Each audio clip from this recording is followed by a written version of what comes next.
ये रिकॉर्ड रहा है कि D1 ब्लॉक प्रताप विहार पाटखड़ का जो बूथ है हमेशा जो है चुनाव में जो है आम आदमी पार्टी के पक्ष में हारते हुए आया है, लेकिन ये पहली बार 2022 में हम लोगों ने संभव करके दिखा दिया कि आम आदमी पार्टी की तरफ से इस बार 2022 में जो है हमारा बूथ जीता है। एक बार जोरदार तालियां हो जाए आपके लिए।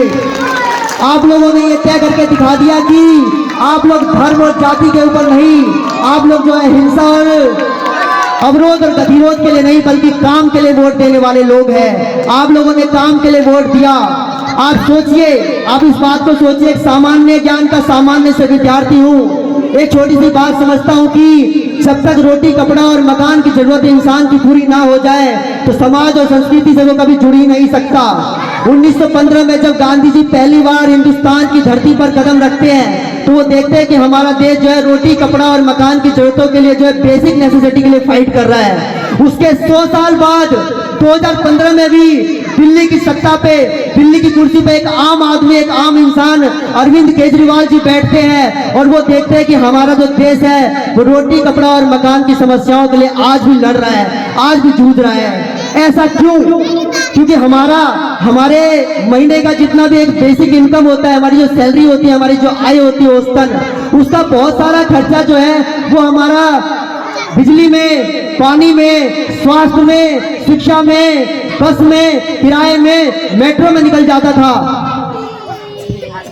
अरविंद केजरीवाल जी ने कहा कि हम बड़ा दुख एक साथ तो खत्म नहीं कर सकते ना, लेकिन छोटे छोटे दुखों को तो खत्म कर सकते हैं ना। ईमानदारी से बताइए यहाँ लोग जो मौजूद हैं, आज जो है 200 यूनिट से कम अगर आपका जो बिजली का बिल आता है तो आपको बिजली का बिल नहीं देना पड़ता। ये सब कुछ हुआ तो अरविंद केजरीवाल जी की वजह से हुआ।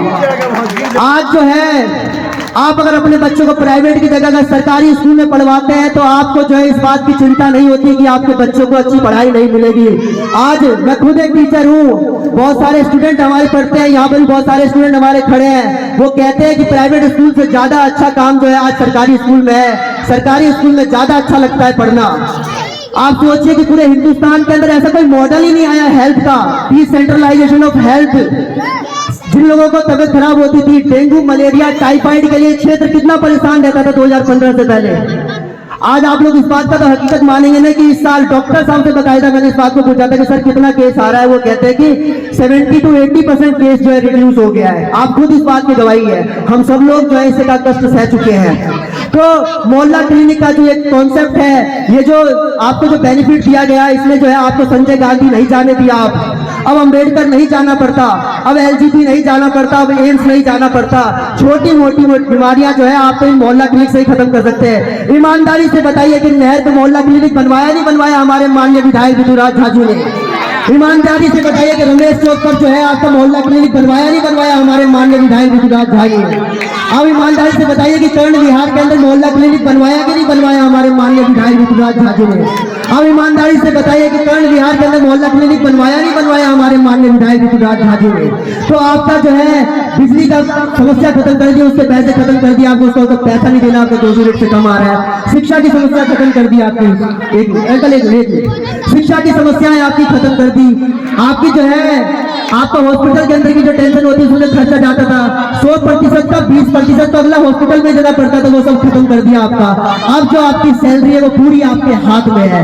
अब वो पैसा जो है अपना रोटी कपड़ा और मकान के लिए आप लोग लगा सकते हैं। दिल्ली के अंदर जितने भी लोग रहते हैं ज्यादातर लोग प्रवासी लोग हैं, रेंट देकर जो है यहाँ पर रहते हैं, कई समस्याओं से निजात किया है। वो कभी किसी का एक्सीडेंट हो जाता था तो कोई उठाने के लिए नहीं आता था कि पुलिस का केस ना हो जाए, लेकिन आज की डेट में जो है अगर आप उसकी मदद करते हैं तो 1 लाख रुपए का जो है आपको मुहैया जो है आपको जो बेनिफिट है वो सरकार देती है, दिल्ली सरकार आपको देती है।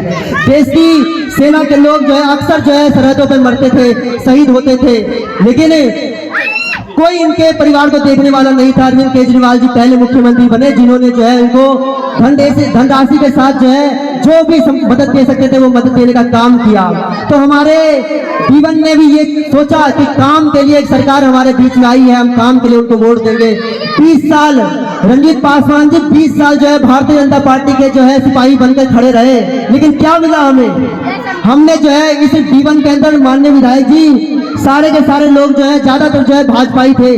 हमने 20 साल साथ दिया भारतीय जनता पार्टी का, लेकिन हमें कोई काम नहीं मिला। यहाँ पर DDA की इतनी बड़ी जमीन हमारे पास थी, अगर हम चाहते तो यहाँ से कितना सारा फायदा ले सकते थे, लेकिन एक फायदा हमें मुहैया नहीं हुआ। हम लोग लगातार लड़ते रहे। हम जो है विधायक ऋतुराज झा जी के साथ आए हैं, हम निगम पार्षद रविंद्र भारद्वाज जी के साथ आए हैं। इन्होंने हमें आश्वासन दिया है कि जो आपकी समस्याएं हैं, हमारे क्षेत्र की ज्यादा समस्याएं नहीं है विधायक जी, आपको ज्यादा काम नहीं करना पड़ेगा। ये लोग जो सामने आपके बैठे हुए हैं, ये लोग इस बात की ईमानदारी की गवाह मैं खुद दे सकता हूँ, मैंने बचपन से देखा है इनको। ये अगर किसी पार्टी के साथ एक बार खड़े हो जाते हैं ना, ये किसी दल के साथ खड़े हो जाते हैं, तो गद्दारी इनके खून में नहीं है। आपको मैं बता रहा हूँ कि सारे लोग आपके साथ कंधे से कंधा मिलाकर चलेंगे। हम ज्यादा पढ़े लिखे लोग नहीं है विधायक जी। अक्सर दुनिया के रिश्ते इसीलिए खराब हो जाते हैं कि वो सोचता है कि वो हमें नहीं पूछता तो मैं उसे क्यों पूछूं। कभी हमसे कोई गलती हो जाए तो थोड़ा सा आप आकर हमसे बात कर लेना। कभी अगर आपसे कोई बात करनी हो हमें तो थोड़ा जगह हमें दे देना। हम आपके साथ जो है सदियों तक चलने के लिए तैयार है। और ऐसे भी है दिल्ली के अंदर जो है जब तक अरविंद केजरीवाल जी है, दिल्ली से उनको कोई हटा नहीं सकता। बल्कि यही होगा कि विधानसभा के बाद वो केंद्र में जाएंगे, लेकिन दिल्ली उनके हाथ से नहीं जाएगी, ये मुझे भरोसा है। और ये लोग दोबारा लेके आए रविंद्र भाई को इस आश्वासन के साथ। मैं रविंद्र भाई के बारे में क्या बात करूं। रविंद्र भाई ऐसे इंसान है कि अपने व्यवहार की वजह से जीते ये चुनाव।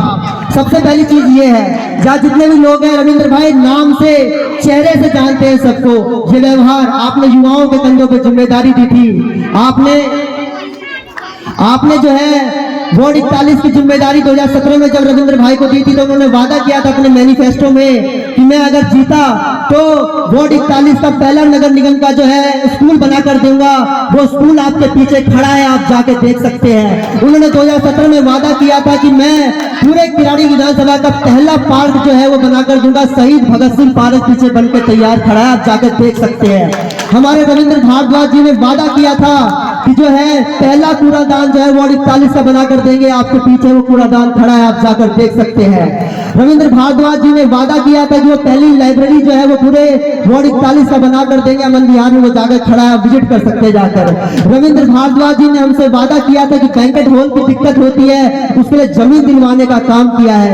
15 ऐसे मार्ग हुआ करते थे जिन मार्गों के नाम नहीं पता थे, ओला वाले उबर वाले उसे ढूंढ नहीं पाते थे। उन 15 नामों को राष्ट्र लोगों के नाम पे जो है रखा है। अगर मैं काम की फहरिस्त गिनवाने लग गया तो यहाँ पे लाइन लग जाएगा। छठ में मनाते हैं, बिहार का समाज है, जितने लोग यहाँ मौजूद हैं, छठ में पिछले 5 साल से लगातार जो है जब से माननीय मुख्यमंत्री अरविंद केजरीवाल जी की सरकार आई है, हर साल छठ का फायदा हमें देते हैं। मैं इसका गवाह हूँ, हमारा क्षेत्र इसका गवाह है। ये हमारे माननीय विधायक ऋतुराज झा जी की तरफ से आता है। आप बताइए, जितने काम वो काम माना कि कुछ काम अभी अधूरे हैं, इसलिए तो हमने रविंद्र भाई को दोबारा क्षेत्र में मौका दिया है ना। आप सब लोग साथ में मिलकर काम करेंगे तो हम बदल देंगे क्षेत्र को।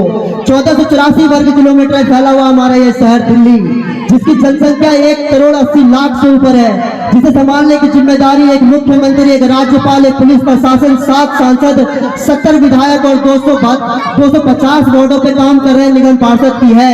लेकिन एक सवाल मैं आप लोगों से पूछना चाहता हूँ कि क्या 1,80,00,000 वाली इस दिल्ली को संभालने के लिए एक अकेला मुख्यमंत्री काफी है? हरगिज नहीं। हमारे देश के प्रधानमंत्री जब रूस के दौरे पर जाते हैं और रूस का राष्ट्रपति जब हमारे प्रधानमंत्री जी से पूछते हैं कि हमसे हमारा 20 करोड़ का देश नहीं संभलता, आप 125 करोड़ का हिंदुस्तान कैसे चलाते हैं, तो हमारे माननीय प्रधानमंत्री जी जवाब देते हुए कहते हैं कि 125 करोड़ का हिंदुस्तान में अकेले नहीं चलाता, बल्कि सारे के सारे लोग दिन रात मेहनत करके हिंदुस्तान को बनाते हैं। आप लोगों की भी जिम्मेदारी है, आप निगम के साथ जुड़े, आप विधायक जी के साथ जुड़े। मैं बाहर रहता हूँ, क्षेत्र के मैं देखता हूँ उनके साथ लगातार जो है ये कदर जानते हैं, ये लोगों के रिश्ते जानते हैं। हम लोगों से भी थोड़ी सी चूक हुई है, हम लोगों ने विश्वास किसी एक ऐसे इंसान पे कर लिया जो अंधविश्वास की रीति पे चल रहा था। आप लोग आए हैं, ये घर वापसी है, हम सब लोग मिलकर इस क्षेत्र को बनाएंगे बेहतर। हमारे यहाँ ज्यादा समस्या नहीं है विधायक जी, 3-4 काम है, ये पूरा का पूरा क्षेत्र चमक जाएगा, हम हमेशा आपके हो जाएंगे। अब ये मंच आपका है, अब ये स्टेज आपका है। माननीय प्रधान रंजीत पासवान जी से मैं निवेदन करूंगा कि अब वो इस सभा को संबोधित करें। आइए रंजीत पासवान जी, ठीक है, आइए।